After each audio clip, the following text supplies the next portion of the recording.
नमस्कार. Four more थॉट्समध्ये आपल्या सगळ्यांचं स्वागत आहे. कोणत्याही चांगल्या गोष्टीची सुरुवात करताना आपण गणपती बाप्पाला नमन करूनच करतो. तर हा गणपती बाप्पा जो आहे तो लहान असो किंवा मोठी माणसं असो, सगळ्यांना या बाप्पाचा लळा आहे. याच गणेश चतुर्थी निमित्त या बाप्पाचं महात्म्य आपण जाणून घेणार आहोत. आज त्यासाठी आपल्यासोबत आहेत प्रसन्न मालेकर सर, जे की मंदिर आणि मूर्तिशास्त्र अभ्यासक आहेत. नमस्कार सर. नमस्कार सर. आजचा एपिसोड तसा आपला आध्यात्मिकच आहे. हो. आणि खरं तर म्हणजे आमच्या सर्वसामान्यांचे जे प्रश्न पडलेले आम्हाला असतात त्यानुसार त्याचीच उत्तरं आम्हाला हवी आहेत. सुरुवात एखाद्या स्तोत्राने करूया गणपतीची, म्हणजे खूपच पॉझिटिव्ह वातावरण होईल. गणेशाच्या अनेक रूपापैकी लक्ष्मी गणपती किंवा वल्लभा गणेश म्हणून ज्याला ओळखलं जातं, तर त्याचं हे ध्यानवर्णन आहे. बीजापूर गदेक्षु कार्मकृजा चक्राब्ज पाशोत्पला व्रीयग्रस्वभिषाण रत्नकुंभ प्रोद्यत करांभोरुहा ध्येयो सवल्लभया सपद्मकरया श्लिष्टोज्ज्वलत भूषया विश्वोत्पत्ती विपत्ती संस्थितिकरा विघ्नेश इष्टार्थदा. म्हणजे गणपतीचं जे दशभुज रूप आहे, त्या दशभुज रूपामध्ये आता त्यानं म्हाळुंग, गदा, त्यानंतर चक्र, शंख, उसाचं धनुष्य अशी विविध आयुध धारण केलेत, ज्याच्या मांडीवरती सिद्धिलक्ष्मी विराजमान आहे. जो विश्व निर्माण करायला, पालन करायला आणि संहार करायला समर्थ आहे, अशा विघ्नेशाला मी प्रथम वंदन करतो, असा या श्लोकाचा अर्थ आहे. तर या वल्लभा गणेशाला, या लक्ष्मी गणपतीला वंदन करून आपण आपला आजचा एपिसोड सुरू करू. आता गणपतीबद्दलच बोलायचं आहे तर सुरुवात आपण अशी करूया की गणपतीची अनेक नावं आहेत. मग त्यातलं एक नाव आहे की विघ्नहर्ता. विघ्नहर्ता. मग या संज्ञेचं जरा स्वरूप सांगाल का, काय आहे? म्हणजे आता आपण ज्या ध्यानवर्णनाच्या श्लोकात बघितलं, विघ्नेश इष्टार्थदा, म्हणजे गणपतीला विघ्नेश म्हणतो आपण किंवा विघ्नहर्ताही म्हणतो. तर त्याचं कारण जर आपण बघायला गेलो तर गणेश पुराणामध्ये, मुद्गल पुराणामध्ये गणपतीची जी विविध रूपं आहेत, तर त्या मुद्गल पुराणातल्या, गणेश पुराणातल्या कथांमध्ये जर आपण बघितलं तर गणपतीनं काम, क्रोध, लोभ, मद, मोह, दंभ असे जे 8 असुर आहेत, त्या 8 असुरांचं मर्दन केलेलं आहे. आता या असुरांना गणपतीनं पूर्णपणानं मारलेलं नाही, त्यांना शरणागत आणलेलं आहे आणि त्यांना वरदान एक दिलंय, उशाप दिलाय म्हणूयात किंवा वरदान दिलंय म्हणूयात, जिथं कुठं माझी पूजा होणार नाही तिथं तुमचं साम्राज्य राहील. तर आपण जर या असुरांच्या नावावरून बघितलं, काम आहे, क्रोध आहे, विघ्न आहे, मद आहे, लोभ आहे, हे सगळे असुर हे कुणाच्या अभावानं राहतात तर बुद्धीच्या. गणपती ही बुद्धीची, ही विवेकाची देवता आहे. आपण गणपतीची प्रार्थना करतो, याचा अर्थ आपण त्याला स्थिर बुद्धी ठेवण्यासाठी विनंती करतो. आणि जिथं स्थिर बुद्धी आहे तिथं कुठल्याही प्रकारचं संकट येत नाही. आणि गणपतीकडे जर आपण बघितलं तर पुराण कथा जितक्या म्हणून गणपतीच्या कथा आहेत, तर त्यामध्ये गणपतीनं अनेकदा चातुर्यानं त्याचा जो काही कथाभाग आहे किंवा त्याचा जो काही आपण रोल म्हणूयात, त्याची जी काही भूमिका आहे ती त्यानं पार पाडलेली आहे. त्यामुळे ते चातुर्य, तो विवेक जर मनुष्याच्या ठिकाणी असेल तर कुठल्याही गोष्टीमध्ये कसलंही संकट येत नाही हे सांगायला किंवा याची जाणीव म्हणून सुरुवातीला गणेश पूजन करावं असं नमन केलंय. आणि ते जर झालं नाही तर मग विघ्न येणार असं नक्की ठरलेलंच आहे. कारण गणपतीनं सांगताना सांगितलं, जर तुम्ही बुद्धीची, विवेकाची उपासना केली नाही तर तुमच्या कार्यात विघ्न येणार आहेत. त्यामुळे गणपती ही बुद्धीची, विवेकाची देवता आहे आणि ती जर नसेल, तिचं जर अधिष्ठान नसेल तर विघ्न येतात, म्हणून त्याला विघ्नेश म्हटलंय. किंवा बुद्धी, नुसती बुद्धी आहे पण विवेक नसेल तर ती बुद्धी कदाचित दुसऱ्या मार्गावरही जाऊ शकेल. त्यामुळे येणाऱ्या वाटेत संकट असणारच आहेत, ती येऊ नयेत म्हणून या गणेशाची उपासना आहे आणि म्हणूनच त्याला विघ्नेश किंवा विघ्नहर्ता म्हटलंय. म्हणजे अशा हेतूने त्याचं नाव तसं आहे आणि त्या नावानुसार त्याची जी महती आहे, म्हणजे तसे गुण, जे अवगुण तुम्ही म्हणला, तर ते जर आपल्याकडे नसतील तर नक्कीच गणपती बाबा आपल्यावर प्रसन्न होणार. आता गणपती बाप्पाचं स्वरूप बघितलं तर आपण त्याचं पोट मोठं असतं आणि कान मोठे असतात, तर याचं कारण काय? आध्यात्मिकरित्या याला काय? आध्यात्मिक आपण जर म्हणालो तर आपल्या सगळ्यांना आध्यात्मिक कारण आपल्याला सगळ्यांना माहिती आहे की पुराण कथेप्रमाणे गजासुराचा किंवा म्हणजे गणपतीनं ज्या वेळेला गण म्हणून त्याला प्रगट केलं पार्वतीनं, तर त्याचं शिरच्छेद झाल्यानंतर शिवांनी ऐरावताचं मस्तक आणून लावलं, तो गजमुख झाला, इथंपर्यंत आपल्याला कथा माहिती आहे. किंवा विश्वाचे समजता, तर त्याच्या या सगळ्या स्वरूपाचा एक तात्विक अर्थ आहे. आणि तो तात्विक अर्थ असा आहे की आपण जर गणपती या स्वरूपाकडे बघितलं तर आता आपण सुरुवातीलाच म्हणले की तो विघ्नहर्ता आहे आणि विघ्नेशही आहे. तर विघ्नहर्ता आणि विघ्नेश या सगळ्यामध्ये गणपतीचं जे गणपती हे नाव आहे. गण म्हणजे समुदाय, समुदायाचा पती. जे समुदाय आहे, जो आपल्या मागं चालणारा जो काही गट आहे, जो वर्ग आहे, त्या सगळ्यांना चांगल्या मार्गाने जो नेतो तो गणपती. मग जो पुढे नेतृत्व करतोय तो कसा असला पाहिजे तर तो या गणेशासारखा असला पाहिजे. मग त्याचं स्वरूप जे आहे तो कसा आहे तर मुळात तो लंबोदर आहे. लंबोदर हे त्याच्या आपण म्हणतो की तो 14 भुवनांचा स्वामी आहे, व्यापक तत्व आहे. हे आध्यात्मिक अर्थाबरोबर तात्विक अर्थ असा आहे की तो क्षमाशील आहे. आपल्याबरोबर असणाऱ्या मंडळींच्या त्यांच्या काही लहान मोठ्या चुका क्षमा करण्याची ताकद आहे. आणि क्षमा म्हणजे दुर्बल कधी क्षमा करू शकत नाही. हो. जो शिक्षा द्यायला अधिकारी आहे तोच समर्थ आहे क्षमा करायला.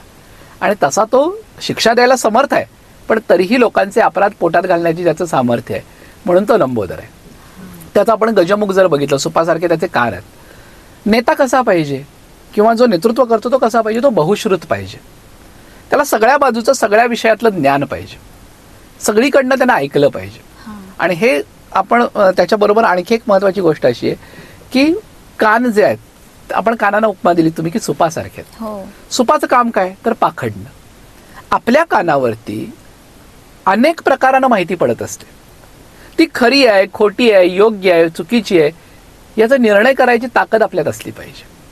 मला उगाच एखाद्यानं कोणाबद्दल तरी येऊन सांगितलं आणि मी त्याच्यावर विश्वास ठेवला तर मी हलक्या कानाचा समजलं जातं. बरोबर. पण गणपती तसा तो नेतृत्व ज्यानं करायचं त्यांना हलक्या कानाचा असून उपयोग नाही.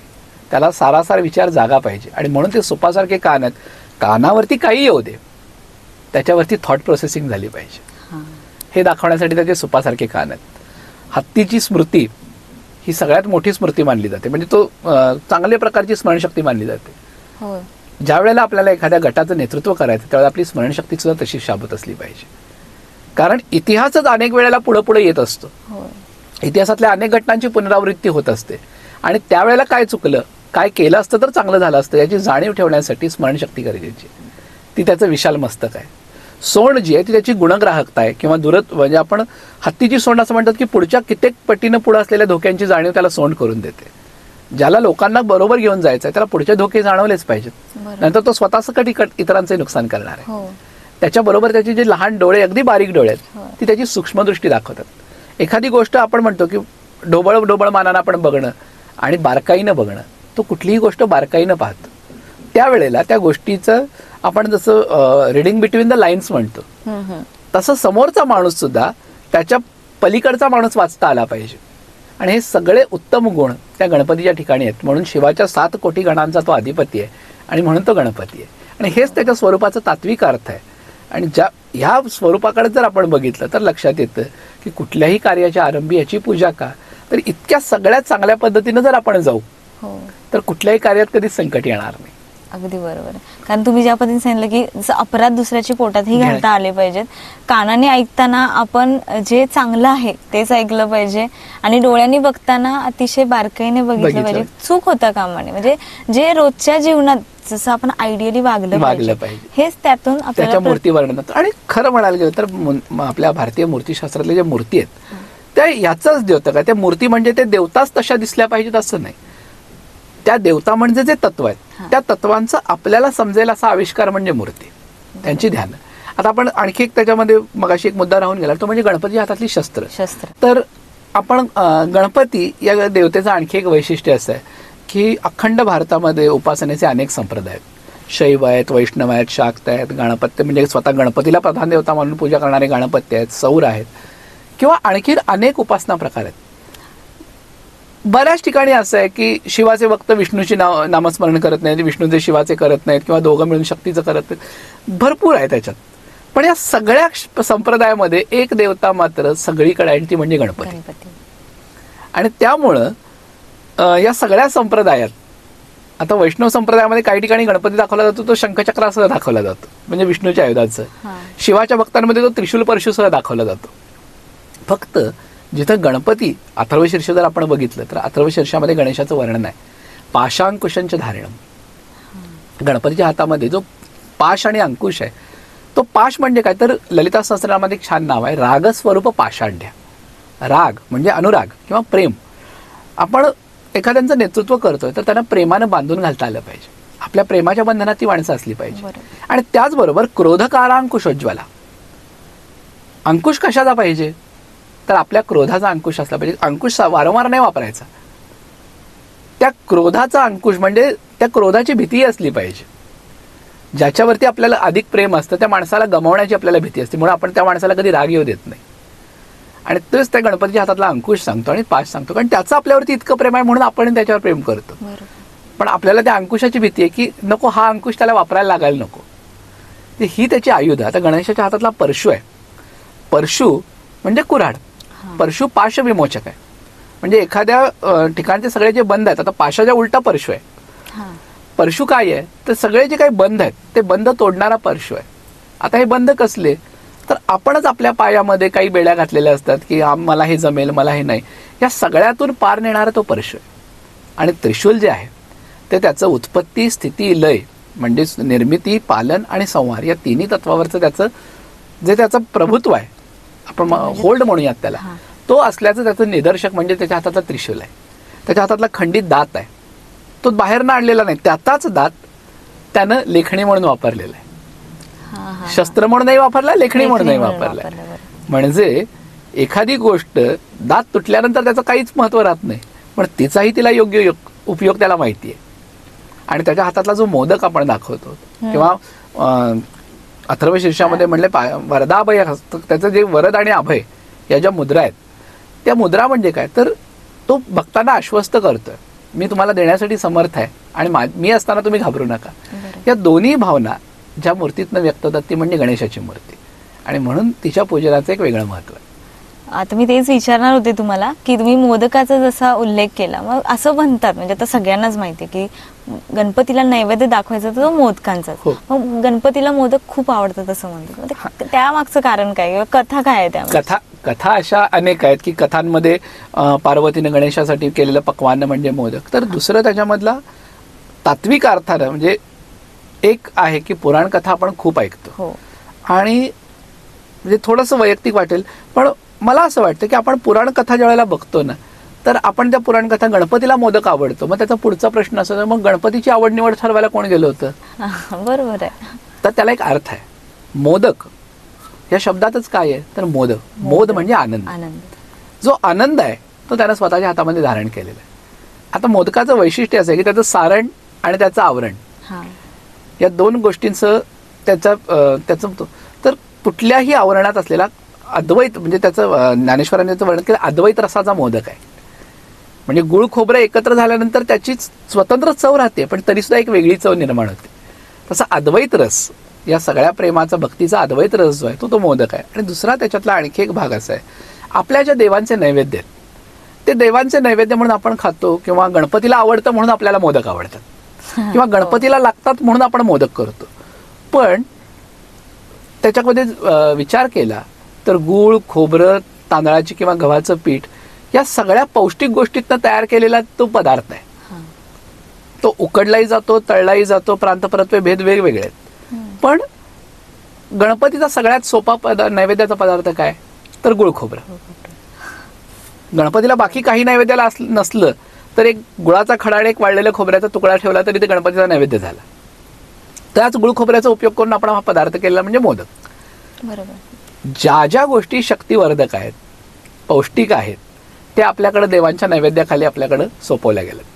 आणि आता बघितलं तर गणपती सोबत नेहमी मूषकराज असतो, उंदीर असतो म्हणजे, तर त्याचं काय कारण आहे? आता पुराण कथेप्रमाणे जर आपण बघितलं परत एकदा पुराण कथेकडे येऊयात आणि मग त्याचा अर्थाकडे जाऊयात. पुराण कथेप्रमाणे क्रौंच नावाच्या गंधर्वानं इंद्रसभेमध्ये देवांचा अपमान केला. क्रौंचानं त्या वामदेव ऋषींचा अपमान केला. त्याने त्याला शाप दिला की तुला मूषकाचा जन्म प्राप्त होते. आणि हा मूषक पृथ्वीवरती वसिष्ठ ऋषींच्या आश्रमात येऊन धुडगूस घालायला लागला. त्याला अंकुश घालण्यासाठी गणेशानं स्वतः त्याला नियंत्रणाखाली आणलं आणि त्याला वाहन केलं. आता जर बघितलं तर गणेशाच्या भव्य दिव्य आकारापुढे मूषक अगदी छोटा आहे. हो.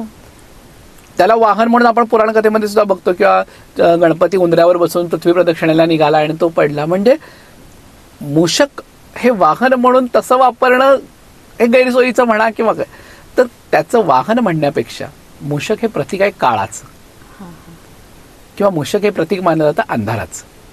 तो कुरतडणार आहे, तो नष्ट करणार आहे आणि त्याला अंकुश घालतो तो गणपती घालतो. कारण गणपतीचं आपण ध्यान काय करतो सूर्यकोटी समप्रभा. कोटी सूर्यांसारखं ज्याचं तेज आहे तो त्या उंदराला त्या अंधकाराला दाबून ठेवतो स्वतःच्या पायाखाली. उंदरावरती बसलेला गणपती असं फार क्वचित आपल्याला बघायला मिळतं. गणपतीच्या पायाखाली कुठंतरी छोटासा का असेना तो उंदीर असतो. त्याचं कारण असं आहे की जसं आपण मगाशी म्हटलं सगळ्या वाईट तत्वांना सुद्धा गणपतीनं स्वतःच्या पायाखाली दाबून ठेवलेलं आहे. हा, तुम्ही मगाशी जसं म्हणला होता की तसं हा अंधकार म्हणूयात किंवा जसं अज्ञान म्हणूयात, अज्ञान सुद्धा आपलं आयुष्य कुरतडत जातं.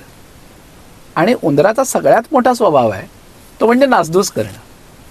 हा मूषकराज सगळी नासधूस करत असतो आणि त्याच्यावरती अंकुश ठेवणारा हा गणपती आहे.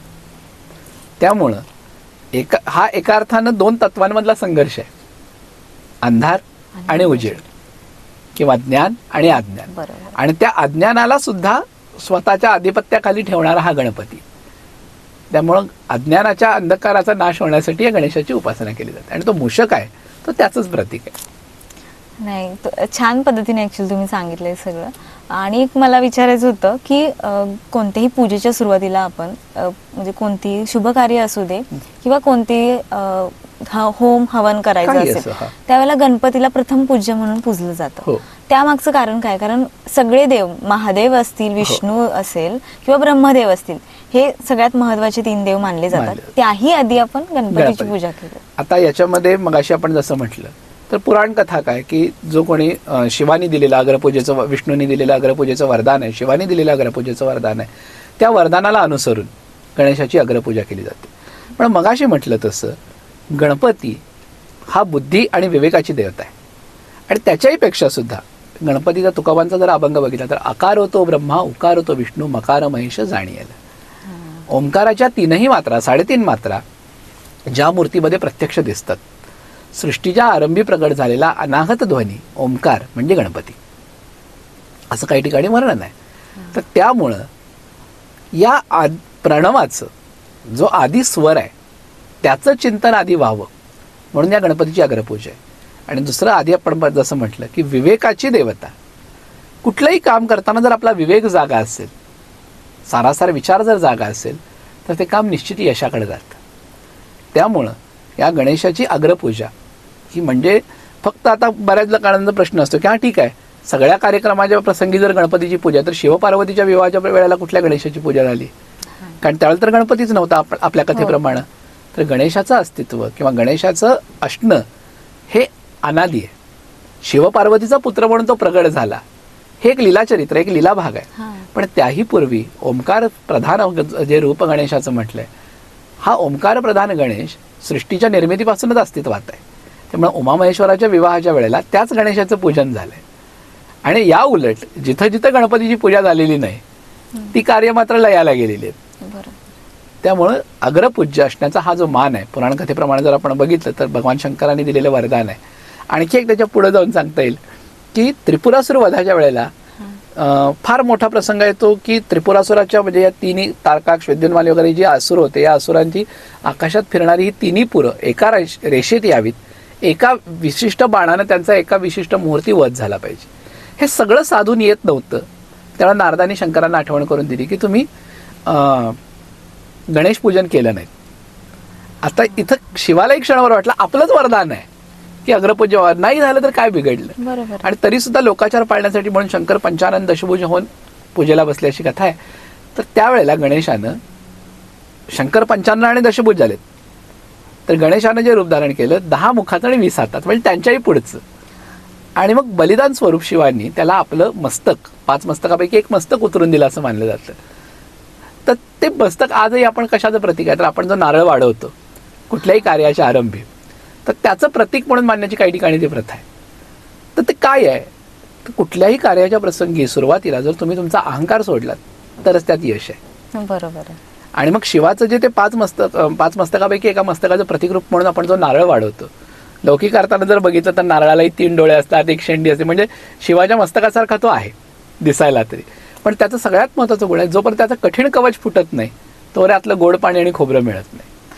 म्हणजे गणपतीचं सांगणं हेच आहे, जोवर तुम्ही तुमचा अहंकार सोडत नाही तोपर्यंत तुम्हाला यशाचं निर्मळ पाणी मिळणार नाही. मला हे पण विचारायचं होतं की दुर्वा आणि जास्वंद गणपती बाप्पाला आवडतात असं म्हणतात, ते त्यामागचं कारण काय? दुर्वा, या जी दुर्वा आपण त्रिदल वाहतो दुर्वांचं, तर असं म्हणतात की ज्या वेळेला गणपतीनं अनलासुराचा संहार केला, त्या अनलासुराच्या संहारानंतर त्याच्या शरीराचा दाह व्हायला लागला. मग त्या दाहातून त्याला शांत करण्यासाठी डोक्यावरती चंद्रकोर ठेवली, पोटावरती शेष बांधला, तरी तो दाह शांत होईना. त्यावेळेला 88 सहस्त्र ऋषींनी दुर्वादलं गणपतीला अर्पण केली आणि त्याचा दाह शांत झाला. म्हणून गणपतीला दुर्वा प्रिय मानलं जातं. त्याच्या डोक्यावरती सोंडेवरती दुर्वा अर्पण केल्या जातात. आणि जास्वंदीचं जे फूल आहे ते जास्वंदीचं फूल म्हणजे काय तर जास्वंदीचा मूळ रंग लाल, उगवत्या सूर्याप्रमाणे लालबुंद असणारी जास्वंदी, जपा कुसुम ज्याला म्हणतात, ती गणपतीच्या तत्वाशी मूलाधार स्थितोसी नित्यम म्हटलंय. तर त्या मूल तत्वाशी मिळतं जुळतं असणारं रंगाचं फूल आहे. म्हणजे आपल्याकडे या देवता जे आहेत त्या तत्वरूपात मानल्या गेल्यात आणि त्या तत्वांना आकर्षित करण्यासाठी तशाच रंगाची किंवा त्यांच्या परीची जी काही वस्तू आहे ते त्यांना अर्पण केल्या जातात. म्हणून गणपतीला रक्तचंदन, रक्तपुष्प म्हणजे लाल रंगाचं फूल, रक्तचंदन हे अर्पण केलं जातं. म्हणून या जास्वंदीच्या फुलाचे एक आगळं महात्म्य आहे.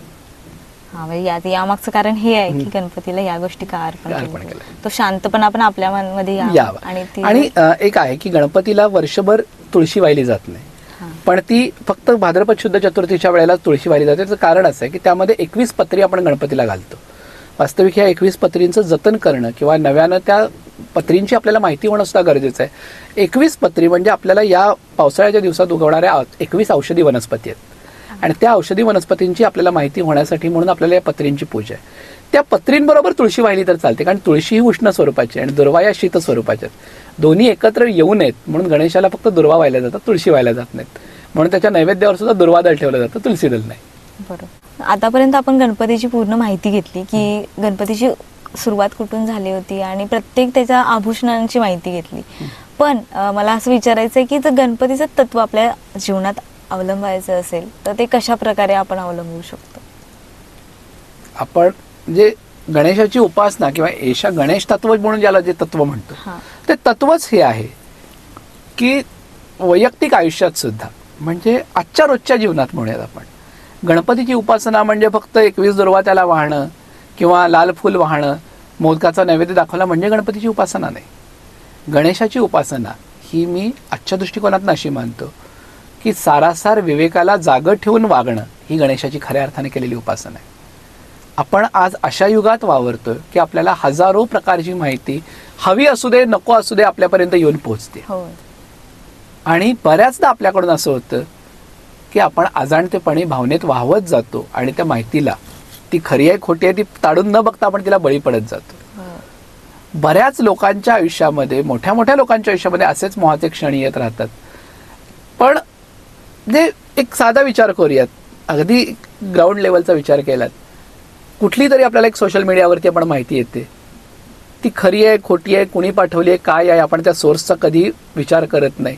आपण फक्त ती आली आहे आणि आपल्याला खरी वाटली म्हणून आपण दुसऱ्याला फॉरवर्ड करतो, ती तिसऱ्याला जाते, त्यातनं काय मोठ्या आकांत घडतात आपल्याला माहिती आहे. अशा वेळेला विवेकाचा वापर करून कुठं थांबायचं हे जर आपल्याला कळलं तर ती एका अर्थाने गणपतीची उपासना आहे. गणपतीची उपासना म्हणजे तुम्ही गणेशाचं जरूर करा. अथर्व शीर्षामध्ये गणेशाचं ध्यान आहे. अथर्व शीर्ष गणपतीला अथर्व म्हणजे हलू न देणार. ते काय सांगताय तर जे तुम्ही दिवसा करत जर तुम्ही संध्याकाळी सुद्धा करा तर दिवसभर केलेली पापं नष्ट होतात. रात्री म्हणजे रात्री म्हणाल तर दिवसभर केलेली पापं, सकाळी कराल तर रात्रभर केलेली पापं, सायं प्रातः प्रायुंजानो अपाप भवती. म्हणजे याचा अर्थ असा नव्हे की मी पापं करायची आणि अथर्व शीर्ष म्हणायचं. तर सायं प्रातः प्रायुंजानो म्हणजे मी ती अथर्व शीर्षाचं चिंतन करायचंय. हल्ली असं लोकांना वाटतं की हा चला मी हे केलं ठीक आहे पण आपण पूजा करू. आता ह्याच्यामध्ये आणखी महत्वाचं आहे, पाप काय पुण्य काय हे ठरवणार कोण तर तुमची विवेक बुद्धी. तो अंतस्थ गणेश तुमच्या प्रत्येक गोष्टीला साक्षी आहे. ही जर जाणीव झाली, अथर्व शीर्षाची सुरुवात आहे त्वमेव सर्व खल्विदं ब्रह्मासी, सगळं तू आहेस. अवतरातात अव दक्षिणातात अव चोरद्वातात अवा धरातात म्हणजे सगळीकडे तू आहेस. ही जर जाणीव झाली तर आपल्याला पापबुद्धी होणारही नाही. आणि ज्या वेळेला चतुर्थ्यान मननच जपती, आता अथर्व शीर्षाचा उच्चार तुम्ही मोठ्यानं केलाच पाहिजे असं नाही, चतुर्थ्यान मननच जपती. चतुर्थीला मनातून जर जप केला तर याचा अर्थ काय चतुर्थी तिथी असं नाही. अगदी चौथी वाणी म्हणजे परा पश्यंती मध्यमा वैखरी आपण 4 वाणी म्हणतो. वैखरी म्हणजे आपण आता जे बोलतो ती, पण परा म्हणजे अंतरंगात कायम जर तुमच्या मनामध्ये गणेशाचं चिंतन सुरू असेल तर तुमचं सगळ्या बाजूनी रक्षण होणार आहे. आणि हे गणेश तत्व आहे. सैषा गणेश विद्या. ही गणेश विद्या जर आपण आत्मसात केली, गणपतीचं सर्वाभूती असणं जर मान्य केलं तर आपल्या लक्षात येईल. म्हणजे एक कथा आहे त्याच्यामध्ये एक गुरु आपल्या शिष्यांना सांगतात की आज मी तुमची परीक्षा घेणार आहे मी तुम्हाला एक एक कबूतर देतोय, तुम्ही ते अशा ठिकाणी नेऊन मारायचं जिथं तुम्हाला कोणी बघणार नाही. सगळे शिष्य गेले, प्रत्येक ठिकाणी त्यांनी ते मारलं. एक जण मात्र सगळीकडे फिरला आणि शेवटी खाली मान घालून आश्रमात परत आला. गुरुजींनी विचारलं, अरे सगळ्यांना रिकाम्या जागा सापडल्या, तुला नाही का रिकामी जागा मिळाली? प्रत्येकानं सांगितलं. मला काय म्हणाले, आश्रमाच्या पाठीमागं कोणी नव्हतं, मी तिथं गेलो, कोणी म्हणाला मी जंगलात गेलो, कोणी म्हणाला, प्रत्येकानं जागा सांगितली. त्या शिष्यानं सांगितलं, गुरुदेव मला एकही जागा अशी दिसली नाही की जिथं परमेश्वराचं आणि तुमचं अस्तित्व नाही. बरोबर, परमेश्वर सगळीकडे आहे. ते अस्तित्व मला जाणवत राहिलं आणि त्या क्षणी मला वाटत राहिलं की मी एकटा नाहीये. आणि त्यामुळे मला अशी फुटत जागा मिळाली नाही की मला त्या कबुतराला मारता येईल. गुरुजींनी सांगितले की हे खरं तत्व आहे आणि हे शिकण्यासाठी मी पाठवलं होतं. मग ह्या गणेशाचं हे व्यापक तत्व ज्या दिवशी आपल्याला समजेल तोपर्यंत मात्र या पार्थिव गणपतीची उपासना करणं आपल्याला बंधनकारक आहे. कारण कुठंतरी एकाग्र होण्यासाठी या मूर्तींची आवश्यकता आहे. बरोबर, हो. कुठंतरी एकाग्र, कुठंतरी डोकं टेकायला 2 पाय पाहिजेत आणि ते म्हणजे या मूर्तीच आहेत. आणि ज्या क्षणी आपल्याला जाणवेल की सगळीकडे त्याचे पाय आहेत त्यावेळेला ही अवस्था मागं पडेल. मग ते सुफीमध्ये जसं म्हटलं जातं की रांझा रांझा करते काय आपही रांझा होय, तसं सगळीकडं म्हणजे सगळं तो तसा सिद्धांत तंत्रामध्ये गुरु गणेश देवता आत्मैक्य विभावे असा शेवटचा आहे. तोपर्यंत मात्र आपल्याला या गणेशाच्या पार्थिव मूर्तीची पूजा करणं आपलं कर्तव्य आहे. आपल्या आरतीची सुरुवात जी आहे ती सुख करता दुःख हरता वार्ता विघ्नाची, नुरवी पूर्वी प्रेम कृपा जयाची अशी सुरुवात होते. तर त्याचा नेमका अर्थ काय आहे? आपल्या गणेशाच्या ज्या विविध आरत्या प्रचलित आहेत त्यापैकी ही समर्थ रामदास स्वामींनी रचलेली आरती जी अखंड महाराष्ट्रात नव्हे तर जगभरात जिथे जिथे गणेश भक्त आहेत तिथं म्हटली जाते. अतिशय सुंदर अशी गणपतीचं तत्व सांगणारी आरती. काही जणांच्या मते या आरतीला 7 कडवी आहेत, त्यातली आपण फक्त 3 म्हणतो. तर सुख करता दुःख हरता वार्ता विघ्नाची नुरवी पूर्वी प्रेम कृपा जयाची, म्हणजे चालीसाठी केलेला तो यतिभंग आहे.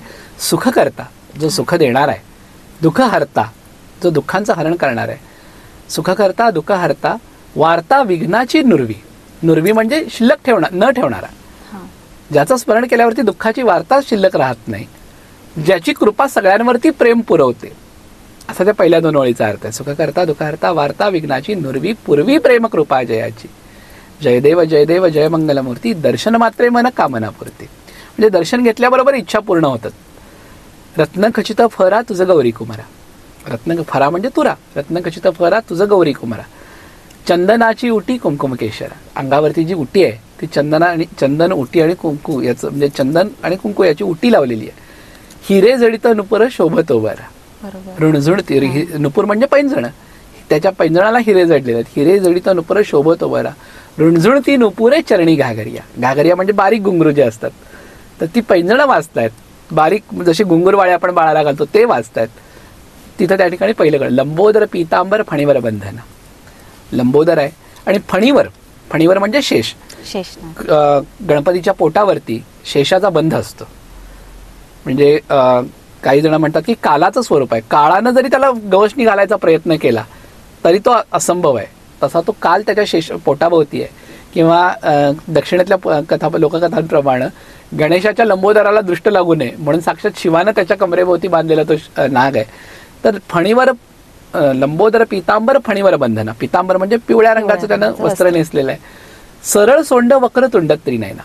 सोंड सरळ आहे आणि वक्रतुंड म्हणजे लौकिक अर्थानं आपण ज्याला तोंड म्हणतो ते आकारानं वेगळं दिसतं म्हणून ते वक्रतुंड. त्रिनयना म्हणजे 3 नेत्र आहेत. सरळ सोंड वक्रतुंड त्रिनयना. दास रामाचा वाटपा आहे सदना. हा रामाचा दास जो आहे तो तुझी घरी वाट पाहतोय. काही ठिकाणी सगुणा असं सुद्धा पाठभेद आहे. दास रामाचा वाटपा आहे सदना. संकटी पावावे निर्वाणी रक्षावे सुरवर वंदन. म्हणजे संकट, आता काही ठिकाणी संकष्टी म्हणतो. संकष्ट आणि संकट अर्थ एकच आहे. तर संकटात पाव, निर्वाणी रक्षण कर. आता निर्वाणीला 2 अर्थ आहेत. म्हणजे अगदी निकडाचं संकट पडेल, निकराचं संकट येईल त्यावेळेला माझं रक्षण कर. आणि दुसरा अर्थ आहे ज्या वेळेला देहातनं प्राण निघत असतील त्यावेळेला माझं रक्षण कर. आता त्यावेळेला कशाचं रक्षण करायचं आहे? त्यावेळेला जीव वाचवायसाठी नाही. अंते मती सागती असा एक नियम आहे. त्या नियमाप्रमाणे निर्वाणी म्हणजे शरीरातनं प्राण निघताना सुद्धा माझी बुद्धी स्थिर राहू दे, मला परमेश्वरा तुझं स्मरण होऊ दे. संकटी पावावे निर्वाणी रक्षावे सुरवर वंदना. म्हणजे त्या क्षणी सुद्धा म्हणजे मोहाच्या बळी न पडता फक्त परमेश्वराचं स्मरण घडावं. म्हणजे इथंपर्यंत ह्या आरतीचा सुंदर अर्थ आहे. आणि ती जर मनात घेऊन आपण गणेशाची आरती केली तर खऱ्या अर्थाने तिचा लाभ मिळायला हरकत नाही. अगदी. आणि इतकं सुंदर तुम्ही वर्णन आम्हाला सांगितलं आरतीचं. कारण आरती आपण सगळेजण म्हणत असतो. आता गणपती बाप्पा घरी येणार आहे त्यामुळे रोजच आरती असणार आहे घरी, पण त्याचा अर्थ नेमकं काय असतो ते माहीत नसतं. तुमच्यामुळे आज आम्हाला कळालं आणि आमच्या प्रेक्षकांना देखील. आता एक शेवटचा प्रश्न विचारायचा आहे की आता घरोघरी गणपती येणार आहेत आमच्या, हो. तर गणपती बाप्पांची षोडशोपचार पूजा जी म्हणतात ती कशी करावी, जेणेकरून कुठून काही दुखावू नये गणपती बाप्पा असं? मुळात आणखी एक थोडंसं विश्लेषण असं करेन की गणेश मूर्ती दुखावणं असा आपण बऱ्याचदा भीतीचा एक भाग असतो आपल्या हो. मनामध्ये. तर जोवर गणेश मूर्ती तुमच्या घरात येऊन आसनावरती स्थापित होत नाही तोवर जर त्याला काही क्षत झाली, दुखापत झाली, म्हणजे आता मुख्य जर अंगाला दुखापत झाली, हात, सोंड, पोट, पाय, तर ती मूर्ती बदलावी. आसनाला वगैरे जर काही किरकोळ दुखापत झाली असेल तर ती दुरुस्त करता येत असेल तर करू शकतात, पण अशा वेळेला बऱ्याचदा मूर्ती बदललीच जाते. मूर्ती दुखावण्याचा धोका कधी, तर ज्या क्षणी ती प्रतिष्ठापित झाली तिथंपासून ते विसर्जनाला आपण उचलेपर्यंत जो क्षण असतो तिथंपर्यंत त्या मूर्तीच्या अवस्थेचं भान राखणं किंवा तिची काळजी घेणं आपले कर्तव्य आहे. पण तसंही अक्षत मूर्ती घरी यावी, व्यवस्थित ती जावी ही आपल्या प्रत्येकाची इच्छा असते. पण षोडशोपचार पूजा म्हणजे काय आहे, तर एखाद्या पाहुण्याला जसं आपण आमंत्रण देतो, मला एखाद्या पाहुण्याला बोलवायचं आहे तर मी पहिल्यांदा त्याची आठवण काढेन, त्याला माझ्या घरी बोलावेन, त्याला बसण्यासाठी पाठ देईन, किंवा ती काय आपण आता खुर्ची देतो, पाहुणापूर्वी बाहेर गावाहून यायचा त्यावेळेला त्याला पहिल्यांदा पाय धुण्यासाठी पाणी, हात धुण्यासाठी पाणी, चूळ भरण्यासाठी पाणी दिलं. काही क्षण पाहुणा बसला की आपण त्याला आंघोळीसाठी गरम पाणी काढून दिलं, ती आंघोळ झाली, नेवेसायला नवीन कपडे दिली, गंध लावायला दिलं, अलंकार आता काय जे काय त्याचे अलंकार असतील तर तो घालतो ते, किंवा घालायला आपण देतो काय असलं आपल्याकडचं, त्याच्यानंतर आपण त्याला जेवायला देतो. हे सगळं म्हणजे षोडशोपचार. गणपतीचं ध्यान, आवाहन, आसन, पाद्य म्हणजे पाय धुवायला पाणी, अर्घ्य म्हणजे हातावरती दिलेलं सन्मानाचं पाणी, आचमन म्हणजे चूळ भरायला दिलेलं पाणी, त्यानंतर शुद्धोदकाचं स्नान, शुद्धोदकानंतर दूध, दही, तूप, मध, साखर या पंचामृताचं स्नान, पंचामृताचं स्नान झाल्यानंतर पूर्वांग पूजन संपतं आणि त्याच्यानंतर गुळखोबऱ्याचा किंवा पंचामृताचा नैवेद्य दाखवून अभिषेक केला जातो, जिथं अथर्वशीर्ष म्हटलं जातं. अभिषेकानंतर पुन्हा एकदा गरम पाण्यानं किंवा अत्तर लावून देवाला उष्णोदकाचं स्नान घातलं जातं. त्याच्यानंतर त्याला वस्त्रामध्ये आपण प्रत्यक्ष वस्त्र नाही दिलं तर गेजांचं माण्याचं वस्त्र घालतो, यज्ञोपवीत म्हणजे जानवं, त्यानंतर कपाळाला देवाच्या गंध, अलंकारामध्ये आपण अलंकार नाही घातले तर अलंकारासाठी अक्षता घातल्यानंतर किंवा अलंकार घातल्यानंतर जी काही ऋतुकालोद्भव फुलं आहेत, जास्वंदीची फुलं, दुर्वा, ह्या सगळ्या गणपतीला अर्पण केल्या की त्यानंतर धूप म्हणजे अगरबत्ती, त्यानंतर दीप झाल्यानंतर नैवेद्य झाल्यावर आरती, मग मंत्रपुष्प, प्रार्थनापूर्वक नमस्कार आणि समर्पण, म्हणजे माझ्या परीनं मला जेवढं जमलं तेवढं मी केलं ते स्वीकार करा, हे म्हणणं म्हणजे षोडशोपचार पूजा. रोज सकाळी षोडशोपचार पूजा आणि संध्याकाळी पंचोपचार म्हणजे गंध, पुष्प, धूप, दीप, नैवेद्य, हे गणपतीच्या पूजेचं विधान. आणि ज्या दिवशी चतुर्थी आहे त्या दिवशी मात्र प्राणप्रतिष्ठा, कारण मूर्ती आपण आणल्यानंतर त्याच्यात प्राणप्रतिष्ठा, ती जर शक्य नसले यथाशक्ती मंत्रानं किमान 15 वेळेला ओंकार म्हणून त्या गणपतीमध्ये प्राणतत्वाचं आवाहन करणं, म्हणजे जे आत्तापर्यंत 15 संस्कार आहेत जन्मानंतपासूनचे आत्तापर्यंत विवाहापर्यंतचे, ते सगळे संस्कार केल्याच्या भावनेनं ते ओंकार म्हणणं आणि त्याचे डोळे उघडणं, इथंपर्यंतचं आपण त्या गणपतीची प्राणप्रतिष्ठा. फक्त ओंकार म्हणजे ओम आपण जो म्हणतो हा तो म्हणजे त्याचे प्राणप्रतिष्ठेचे मंत्र आहेत, पण किमान प्राणप्रतिष्ठा मंत्राचं जे जमेल जितकं जमेल तितकं ते थोडक्यात करावं. गुरुजींची मदत घेता येते. हल्ली बरीच वर्तमानपत्र किंवा बरेच स्वयंसेवी संस्था प्राणप्रतिष्ठेचे विधान असलेली पुस्तकं, आरती संग्रह छापतात. त्याच्यावर हुकूम आपल्याला जितकं करता येईल तितकं करावं. खरं थँक्यू सर ॲक्च्युली की ही सगळी माहिती तुम्ही सांगितलीत, कारण बरेच असे मिसकन्सेप्शन असतात, त्याच्यामुळे बऱ्याच गोष्टींमुळे लोक दुखावली जातात आणि भीती असते त्यांच्या मनात. तुम्ही खूप सोप्या पद्धतीने या गोष्टी सांगितल्यात आम्हाला. त्याचबरोबर गणपती बाप्पाचं स्वरूप आम्हाला सांगितलं आणि त्याचं आचरण आपल्या जीवनात कसं केलं पाहिजे, त्याचे जे प्रत्येक रूपं आहेत, त्याचे गुण कोणते आहेत, या सगळ्याचा आम्हाला तुम्ही एक परिचय करून दिला, त्यासाठी खरंच धन्यवाद सर. गणेश चतुर्थी हा केवळ एक सण नाही आहे, तर एक भक्तिभाव असणारा एक आत्मिक समाधानाचा सण आहे असं मला वाटतं. आणि हाच विघ्नहर्ता आपल्या आयुष्यातील सगळे अडथळे दूर करावेत अशी आपण गणपतीच्या चरणी प्रार्थना करूया. आणि तुमच्या घरातील गणपतीला सुद्धा असंच सजवायचं असेल, तुमचा गणराज सुद्धा असं सुंदर दिसावाच वाटत असेल, तर नक्कीच चिपडे सराफांकडून तुम्ही ही आभूषणे घेऊ शकता.